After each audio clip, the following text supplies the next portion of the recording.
Late in 1942, the war in the Pacific had settled into a bitter fight for control of the Solomon Islands. The island of Guadalcanal was at the center of this struggle. Its narrow waters, deep bays, and heavy jungle created a dangerous maze for ships. These waters would soon earn a name that sailors would never forget: Iron Bottom Sound, a graveyard for ships and men.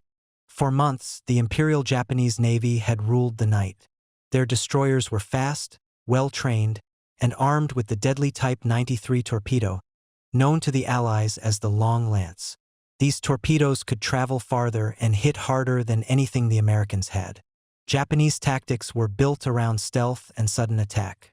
At night, their ships slipped through the darkness, launching surprise strikes before vanishing into the black waters. Again and again, U.S. ships were caught off guard. American sailors came to dread the sudden roar of explosions in the night. On November 13, 1942, this pattern began to change. That night, Japanese destroyers and cruisers moved toward Guadalcanal to shell Henderson Field, the vital U.S. airstrip on the island. They expected to find American ships as blind and unready as before. Their plan was simple: get in close, fire their Long Lance torpedoes, and crush any resistance. Confidence ran high. The Japanese had used these tactics successfully many times, sinking several U.S. cruisers and destroyers. But the Americans had brought something new to the fight. A few of their destroyers now carried a piece of technology the Japanese did not have: SG radar. This was a powerful surface search radar that could detect ships at a range of up to 20 miles. Unlike earlier models, it gave precise bearings and worked even in the middle of the night or in heavy weather. In simple terms, it allowed U.S. ships to see in total darkness. As the Japanese approached through the dark straits, the U.S. destroyers tracked them silently. Instead of waiting to be attacked, the Americans now held the advantage of surprise. The crews stood ready at their guns. On the radar screens, the Japanese formation took shape like ghosts appearing out of fog. Orders went out quietly. Guns were trained on targets the men could not see with their own eyes.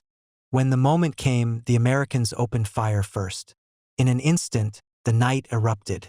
Shells tore into Japanese ships before they even knew they were under attack. The flashes of gunfire lit up the black water, revealing a scene of chaos. Japanese lookouts shouted warnings, but by then it was too late.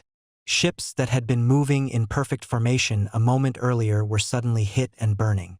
The Japanese tried to respond with their usual tactics. Torpedoes were launched in desperation, but without surprise, their effectiveness dropped sharply. Maneuvering became difficult in the narrow channels. Smoke, fire, and confusion made it impossible for their commanders to regroup.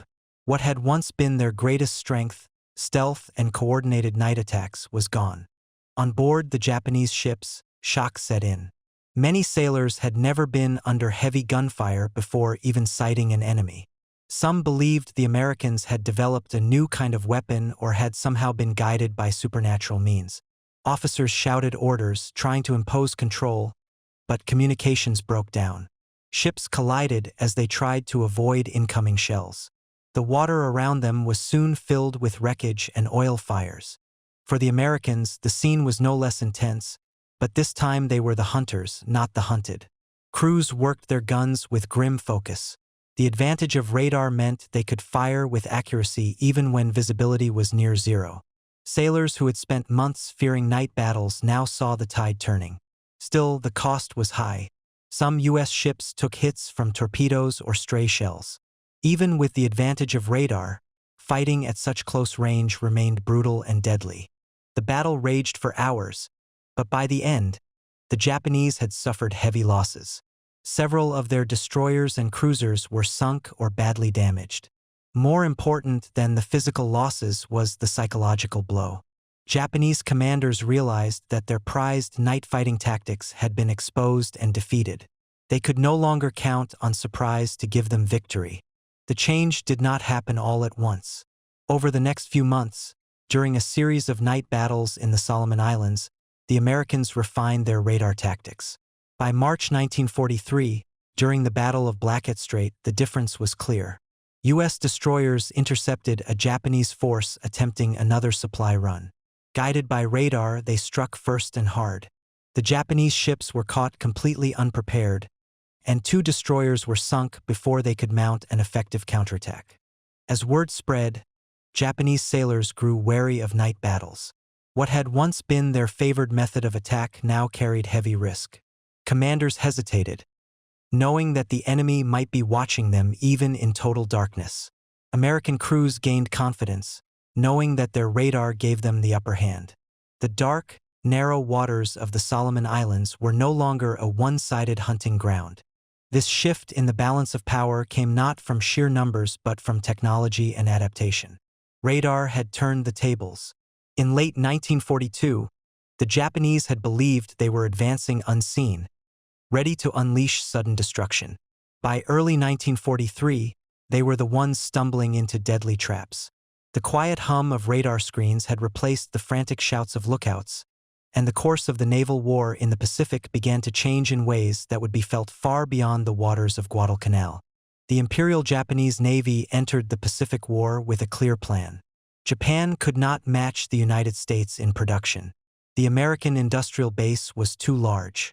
The Japanese knew they would be outbuilt in the long run. To win, they needed to strike hard and fast, using tactics that would give them local superiority even when they were outnumbered. Night combat became the heart of this strategy. The Japanese trained their crews to fight in darkness. They practiced moving silently through narrow waters, communicating with light signals and flags instead of radios that might give away their position. Every man on board, from the captain to the newest recruit, drilled endlessly in these tactics. They learned to read the sea and the night sky, to judge distance by the sound of engines and the flash of gunfire. Their doctrine relied on speed and surprise. Central to this approach was their most powerful weapon, the Type 93 torpedo. Allied sailors would later call it the Long Lance. It was a weapon unlike anything the Americans had. While U.S. torpedoes were short-ranged and often unreliable, the Type 93 was fast, accurate, and deadly. It ran on pure oxygen instead of compressed air, leaving almost no visible wake. It could travel more than 20 miles and still deliver a heavy warhead capable of sinking even a battleship. Japanese destroyers and cruisers were built around this weapon. The tactics were simple but devastating. At night, Japanese ships would approach undetected, close to within striking distance, and launch a spread of long lances. The enemy, unaware of their presence, would only realize the danger when explosions tore through their hulls. By the time the Americans reacted, the Japanese would be speeding away, ready to strike again the next night. For much of 1942, these tactics worked. In battle after battle, Japanese night attacks inflicted heavy losses on U.S. forces. At Savo Island, 4 Allied cruisers were sunk in a single night, their crews never even seeing the attackers. American commanders were left stunned, unsure how to counter an enemy they could not see until it was too late. But even as the Japanese perfected their night fighting, the Americans were quietly developing a tool that would change everything. This tool was the SG surface search radar. Unlike earlier radar models, which were bulky and unreliable, the SG was compact, accurate, and specifically designed for use on destroyers and cruisers. It gave a clear picture of ships and land formations, even in complete darkness or heavy rain. The SG radar could detect a ship at a range of 15 to 20 miles. It displayed the position and bearing of the contact, allowing the crew to track enemy movements long before visual contact. For the first time, American ships had a way to see in the dark. The radar could be linked to the ship's fire control system, meaning guns could be aimed and fired based entirely on radar data. A destroyer no longer needed to see its target with searchlights or rely on lookouts shouting directions. This was a profound shift. Before radar, night battles were a matter of nerves and guesswork. Lookouts strained their eyes, hoping to spot an enemy silhouette against the horizon. Commanders relied on flares or flashes of gunfire to figure out where the enemy was. Orders were given by voice or signal lamps, and confusion was common. A single misread signal could send a formation into chaos. The Japanese continued to fight this way throughout 1942. Their lookouts were some of the best in the world, trained to pick out the faintest sign of a ship in the dark. They trusted their eyes and their experience. In many ways, they were masters of an older form of naval warfare. But they had no radar and no way to counter it. The Americans, by contrast, began to integrate radar into every part of their operations. On a destroyer equipped with SG radar, the captain could stand in the darkened combat information center, watching the blips on the screen move across the display. He knew where the enemy was, how fast they were moving, and in what direction. He could maneuver his own ships without ever revealing their position with lights or flares. When the moment came, he could order his gunners to open fire using only radar bearings. The first salvo would be accurate, and it would come without warning. The enemy would be struck before they even knew they were under observation. This advantage turned night fighting upside down. Japanese ships that once moved like hunters through the darkness now became prey. They would steam forward confidently, thinking themselves unseen, only to be met with sudden and devastating gunfire. Their formations would break apart in confusion, with commanders struggling to understand how they had been detected. In practical terms, this meant the Americans could fight at night with the same precision they once had only in daylight. Radar did not just level the playing field, it tipped it sharply in their favor. Where the Japanese relied on human senses and visual signals, the Americans now relied on electronics and machine precision data. It was as if one side was fighting blindfolded while the other had perfect vision. The change was not immediate. In the early battles, American crews had to learn how to read the radar and coordinate their movements based on it. Mistakes were made, and ships were still lost. But with each engagement, the U.S. Navy grew more skilled. By the time of the battles in early 1943, radar-directed tactics had become a key part of American operations. The Japanese never fully adapted. Their industry could not produce radar sets in large numbers, and their naval doctrine was slow to change. They continued to rely on their traditional methods, even as those methods became less effective. The Type 93 torpedo remained a fearsome weapon, but without the element of surprise, its power was greatly reduced. In the dark waters of the Solomon Islands, this difference became clear. Where once Japanese destroyers had owned the night, they now found themselves tracked and targeted before they could strike. The Americans had gained eyes in the dark, and the balance of the war began to shift. The night was quiet as the Japanese destroyers slipped through the narrow channels of the Solomon Islands. Their wakes cut silent lines through the black water. The crews moved with practiced efficiency. Every man knew his duty. They had done this many times before, and each time it had ended the same way. The enemy would be surprised. Their ships struck by unseen torpedoes, and the Japanese force would escape into the darkness. Confidence ran high. On the lead ship, lookouts scanned the horizon. They saw nothing but faint starlight and the dark outline of the surrounding islands. Reports came in from other vessels by light signal, small flashes barely visible at a distance. The commanders believed the night was theirs, as it always had been. They trusted their training and their superior torpedoes. In past battles, these tactics had worked flawlessly. The long lance torpedoes had sunk Allied cruisers and destroyers before those enemies even knew they were under attack. But this night would be different. The Japanese did not know that American destroyers were waiting ahead, hidden by the very darkness that had once protected them. On these U.S. ships, radar operators watched glowing screens in a darkened room. They could see the enemy force forming long before any lookout spotted them. The range and bearing of each ship appeared as sharp, clean marks.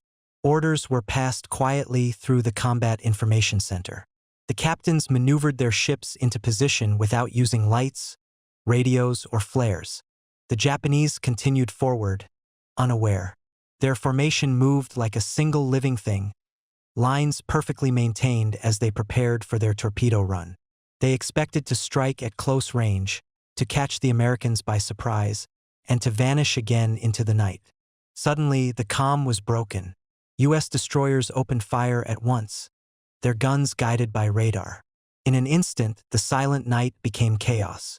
Bright flashes lit the darkness as heavy shells tore through the Japanese lead ships. Explosions echoed across the narrow waters. On the Japanese bridge, shock turned to confusion. Lookouts shouted warnings, but they were too late. Officers scrambled to understand what had happened. Their charts and plans meant nothing now. The enemy had struck first before they had even been seen.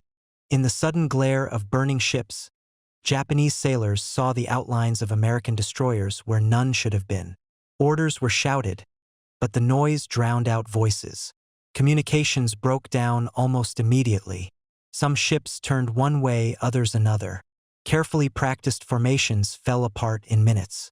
Torpedoes were launched in return, but without proper targeting, many ran wild or missed entirely. A few found their mark, hitting U.S. ships and sending up towering plumes of water and fire. Even so, the advantage had shifted. The Americans controlled the engagement. They fired salvo after salvo, their gunners working steadily with data fed from radar systems. For Japanese crews, the shock was total. They had expected to be hunters. Instead, they were being hunted. Sailors who had trained for years in stealth and precision now found themselves blind and exposed. Some believed the Americans had discovered a new type of night-fighting magic. Others thought the enemy had been warned by spies or had set an ambush by sheer luck. On one destroyer, the captain tried to rally his men and regain order. He ordered a torpedo spread and attempted to signal nearby ships, but smoke and fire blocked his view. His signals went unseen. In the confusion, another Japanese vessel crossed his path. The two ships collided, their hulls scraping and tearing as crews struggled to avoid sinking. In the chaos, discipline broke down further. Meanwhile, the Americans pressed their attack. Radar operators calmly tracked targets and adjusted fire. Captains issued clear commands. In the blackness beyond the flashes, new enemy contacts appeared on the screens, allowing U.S. forces to predict Japanese movements before they happened. The narrow straits amplified the violence. Shell splashes and explosions echoed off the surrounding islands. Fires spread across decks slick with oil. Men fought to control flooding while others tried to keep their weapons firing. The smell of burning fuel and cordite filled the air. As the battle wore on, Japanese commanders realized they could not win. Their ships were damaged and scattered, their crews shaken. Retreat became the only option. Orders to withdraw were sent, though not all ships received them. Some continued to fight on, unaware their comrades were pulling back. The withdrawal turned into a desperate flight. Japanese vessels tried to escape through the same channels they had entered.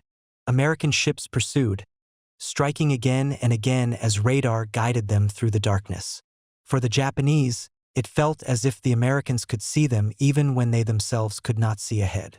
When the firing finally stopped, the waters were littered with wreckage. Burning ships drifted aimlessly. Survivors clung to debris, calling out in the dark. The silence that followed was almost as shocking as the battle itself.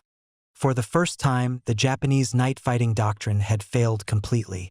Their crews had entered the fight expecting another easy victory, but they had been met instead by an enemy who had anticipated their every move. The Americans had not only matched their skill but surpassed it with new technology and tactics. Word of the defeat spread quickly through the surviving ships. Officers and sailors alike struggled to understand what had happened.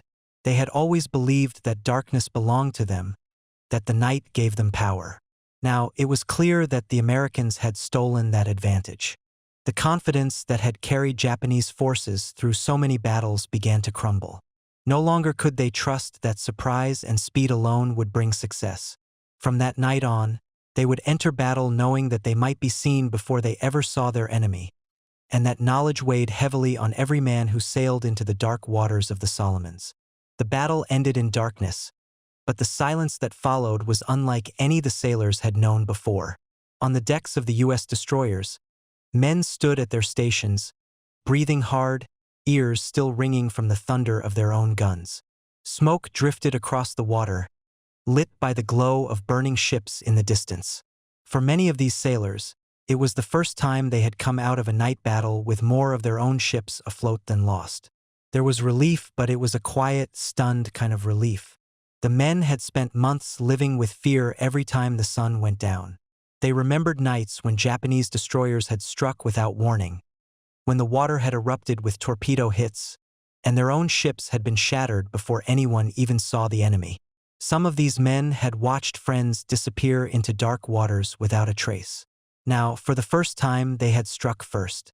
They had used their radar the way it was meant to be used, and it had worked. The enemy never knew they were there until shells began tearing through their ships. Young sailors who had expected to die in another ambush realized they had been the hunters instead of the hunted. Some let out a cheer, brief and almost uncertain, before falling silent again. On the bridge, the captains and officers spoke in low voices. They understood what had just happened. The technology they had trained on, the tactics they had drilled, had finally been tested in full combat. The result was beyond what many of them had dared to hope for. It was proof that they could fight at night and win. Still, even in victory, there was no celebration. Men walked the decks, looking over the damage their own ships had taken. Fires still burned on some decks. Medics moved quickly, carrying stretchers to the wounded. For every American cheer, there were men groaning in pain or lying silent under sheets. The victory had come at a cost, as all victories did. As dawn broke, the scene became clearer. Japanese ships burned in the distance, their twisted hulls glowing red in the first light of morning. Debris and bodies floated between the wrecks. The smell of fuel and charred wood filled the air. For U.S. sailors, it was a grim reminder of what they had been through. Some stared at the wreckage quietly, knowing that on another night it could just as easily have been them. On board the surviving Japanese ships, the mood was far different. Where the Americans felt stunned relief, the Japanese felt disbelief.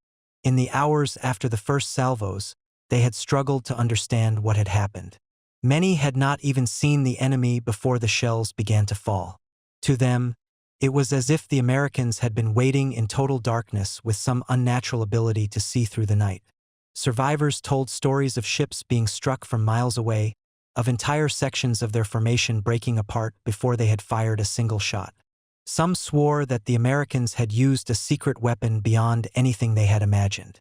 Others believed it was pure bad luck, a one-time disaster that could never happen again. Among the officers, the reaction was more sober. They studied what they knew of the engagement and realized that this was not luck. The Americans had developed a new method of fighting, one that completely overturned the old rules of night combat.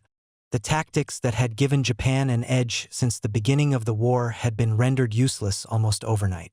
On one Japanese flagship, the captain sat in silence after the battle.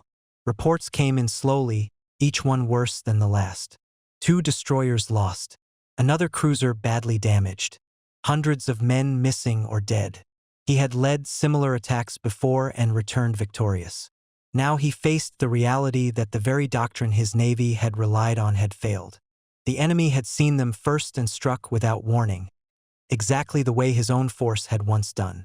Conversations among senior officers were grim. Some demanded explanations. Why had their lookouts failed? Why had their torpedoes been ineffective? Others argued that there was nothing wrong with their men or their training. The problem lay in something new the Americans possessed, something that gave them sight in the dark. The word radar began to be whispered more often. Few of the officers had ever seen such equipment, and fewer still believed it could have such an impact. For the ordinary sailors, none of this mattered. They had watched their ships burn. They had seen friends vanish into the sea without ever firing a shot. Fear began to take root in a force that had once been supremely confident. In earlier battles, these men had believed that darkness itself was their ally, that the night belonged to the Japanese Navy. Now, the night seemed to belong to the enemy. Back on the American side, as reports were collected and damage assessed, a sense of quiet pride spread among the crews. Radar operators who had spent long hours staring at screens during drills now understood the value of their work.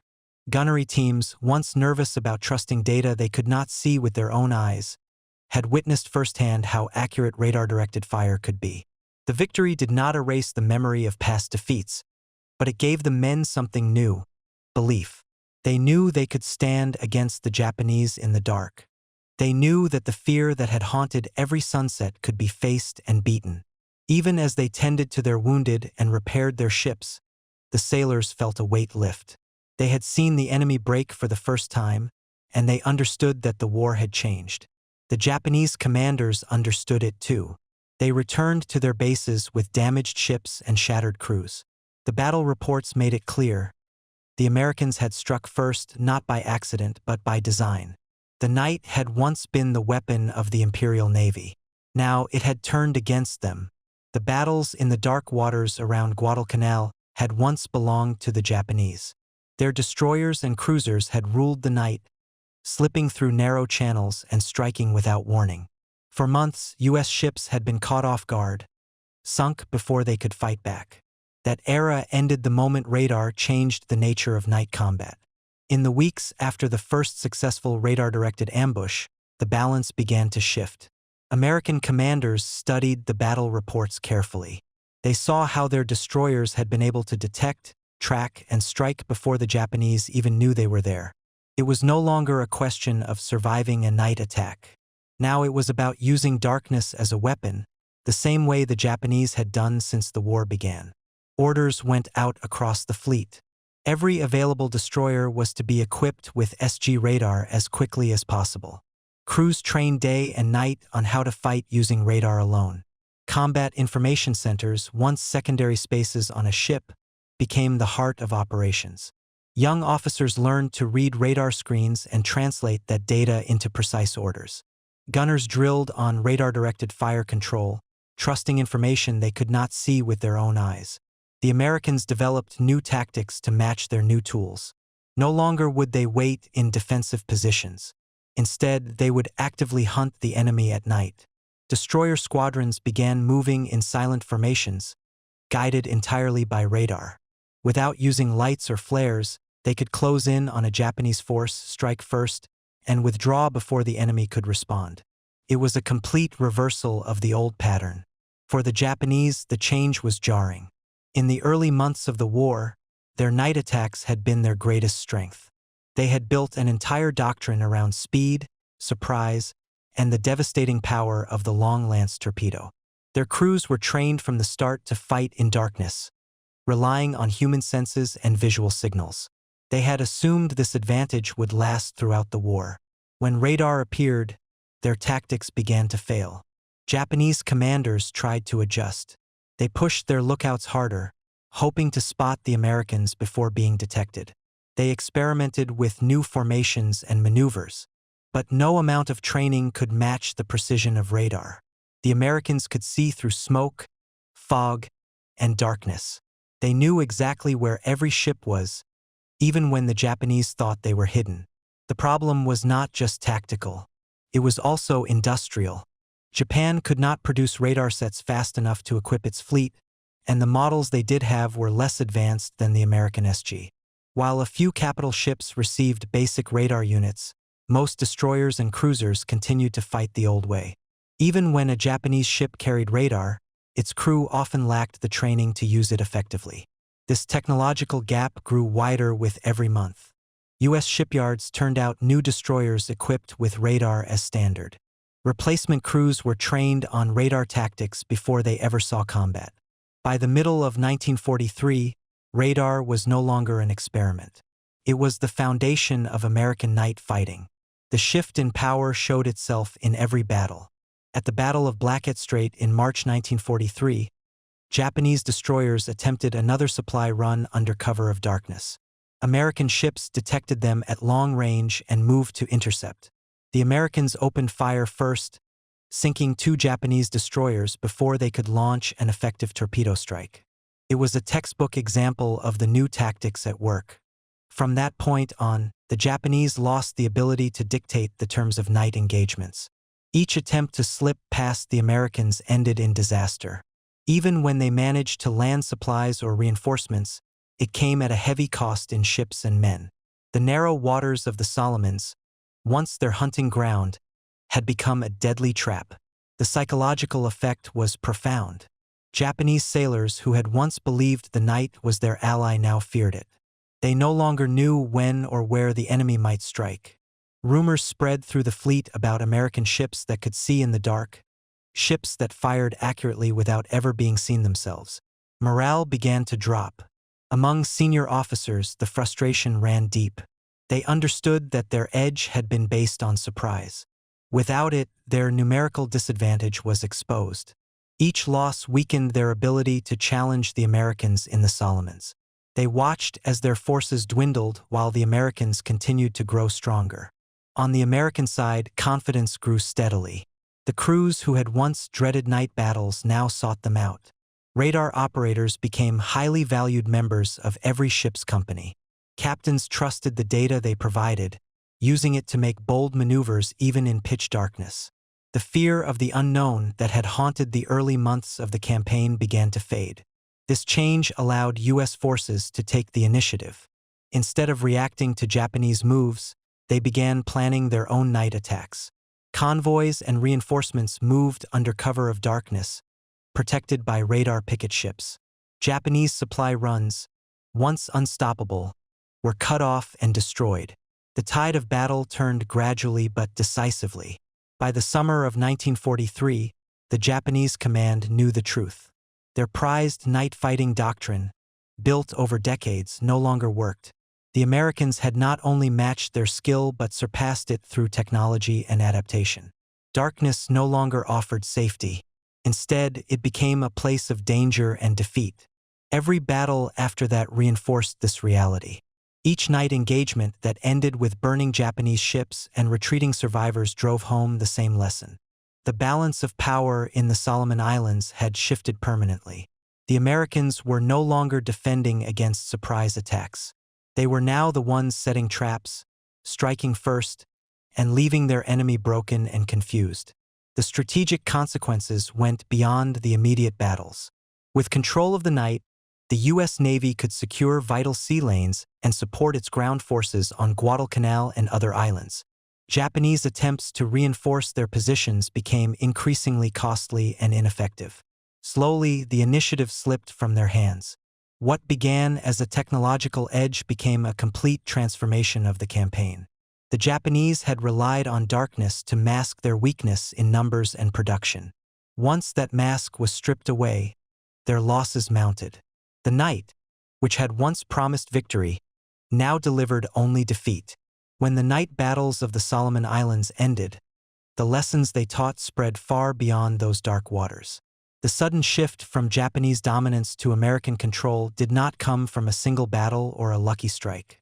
It came from a new way of fighting built on technology. Radar had proven itself not as an experiment but as a decisive weapon. Before these engagements, navies around the world still saw electronics as support tools.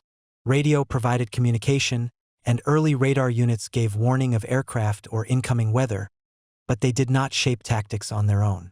The battles around Guadalcanal changed that view completely. In the space of a few months, radar moved from the background to the center of naval warfare. The side that controlled information would control the fight. Every major navy took note. Reports from the Solomon Islands were studied by planners in Washington, London, and Tokyo. The U.S. Navy quickly pushed for radar to be standard on every destroyer, cruiser, and battleship. Radar operators became vital specialists, as important as gunnery officers or navigators. Ship designs changed to include better combat information centers, spaces built around the radar screens and plotting tables that gave commanders a clear picture of the battle, even when no one could see the enemy directly. For the Japanese, the impact was even more profound. Their pre-war doctrine had relied on human skill. Their lookouts were legendary for their eyesight, trained to spot the faintest shadow or glimmer of light on the horizon. Their night fighting drills were intense and precise, based on years of practice. These skills had given them early victories. But once radar came into play, the edge they had worked so hard to build disappeared almost overnight. After the war, Japanese naval officers wrote about this turning point with a mix of pride and regret. They took pride in the courage and skill of their sailors, who had fought at a disadvantage until the very end. But they also acknowledged that they had underestimated the power of technology. One Japanese officer later wrote that the defeat in the Solomon Islands was not just a loss of ships. It was the moment when their entire strategy became obsolete. American officers studying the same battles drew different lessons. They saw radar as proof that information was as valuable as firepower. Knowing where the enemy was before he saw you was as decisive as having more guns or better armor. U.S. naval doctrine began to change. Tactics were built around early detection and rapid decision-making. By the end of the war, every major American task force operated with layers of radar picket ships, each feeding data to the fleet's commanders. The effects went beyond surface battles. Radar guided aircraft during night missions and helped direct anti-aircraft fire against incoming bombers and kamikaze attacks. Submarines began using radar to hunt targets on the surface, turning nighttime into a time of danger for Japanese convoys. These changes set the stage for how navies would fight in the decades that followed. After 1945, as new technologies emerged, the lessons of the Solomon Islands remained relevant. Early warning systems grew more complex. Radar was joined by sonar, electronic surveillance, and eventually satellites. The idea of controlling the invisible battlespace became central to modern warfare. The Cold War pushed these ideas even further. Missile defense systems relied on rapid detection and precise tracking, concepts first proven in those dark waters near Guadalcanal. The same logic applied to stealth ships designed to avoid detection. Modern naval commanders used networks of sensors spread across air, sea, and space to gain the same kind of advantage that radar had first provided in 1942 and 1943. Even today, the story of those night battles is taught in naval academies. Instructors use them to show how quickly technology can overturn long-established tactics.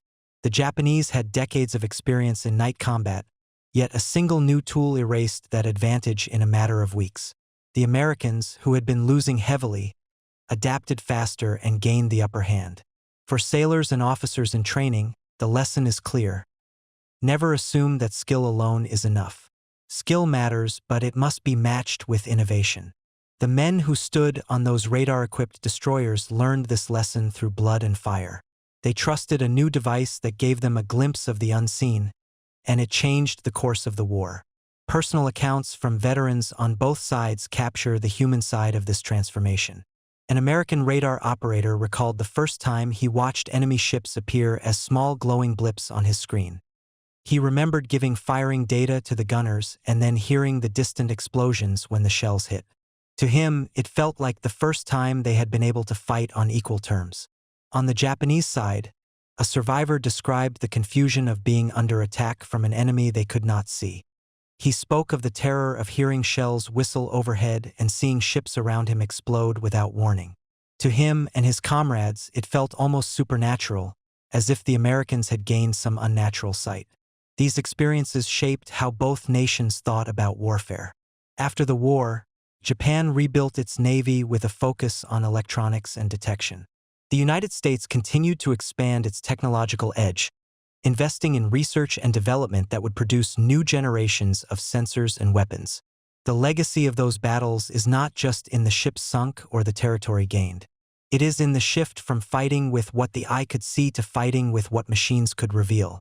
The dark waters of the Solomon Islands became a proving ground for a new kind of naval war. What began with a few radar screens on a handful of destroyers grew into a doctrine that still guides fleets today. Modern naval officers standing in the control rooms of missile destroyers or aircraft carriers are surrounded by glowing screens and digital displays. The information they see flows from satellites, drones, and advanced radar systems. They make decisions based on a picture of the battlefield far larger than any one person could see. This way of fighting traces its roots back to those first nights when a few American ships gained eyes in the dark and changed the course of history.